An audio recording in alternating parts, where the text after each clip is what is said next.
জনাইছো এই মুহূৰ্তৰ অতিকৈ বেয়া খবৰ অসমীয়াৰ প্ৰাণৰ শিল্পী জুবিন গাৰ্গ আৰু নাই ছিংগাপুৰত অসুস্থ হৈছিল শিল্পী জুবিন গাৰ্গ ছিংগাপুৰত স্কুৱা ডাইভিং কৰিছিল জুবিন গাৰ্গে স্কুৱা ডাইভিংৰ সময়তে সাগৰ পৃষ্ঠত হঠাৎ পৰি গৈছিল হাৰ্ট থ্ৰব গৰাকী তাৰ পাছতেই অচেতন অৱস্থাত উদ্ধাৰ হয় শিল্পী গৰাকী প্ৰায় 1 ঘণ্টা হাস্পতালত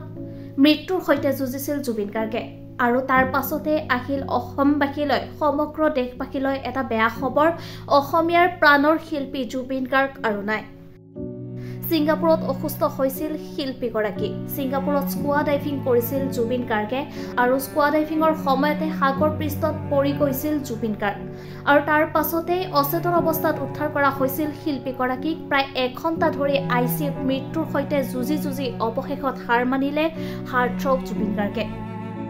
এই মুহূৰ্তৰ অতিকৈ বেয়া খবৰ অসমীয়াৰ প্ৰাণৰ শিল্পী জুবিন গাৰ্গ হাৰ্ট থ্ৰব আৰু নাই ছিংগাপুৰত অসুস্থ হৈছিল শিল্পী জুবিন গাৰ্গ ছিংগাপুৰত স্কুৱা ডাইভিং কৰিছিল জুবিন গাৰ্গে স্কুৱা ডাইভিংৰ সময়তে সাগৰ পৃষ্ঠত হঠাৎ পৰি গৈছিল হাৰ্ট থ্ৰব গৰাকী আৰু তাৰ পাছতে অচেতন অৱস্থাত উদ্ধাৰ কৰা হৈছিল শিল্পী গৰাকীক প্ৰায় 1 ঘণ্টা ধৰি হাস্পতালত মৃত্যুৰ সৈতে যুঁজি অৱশেষত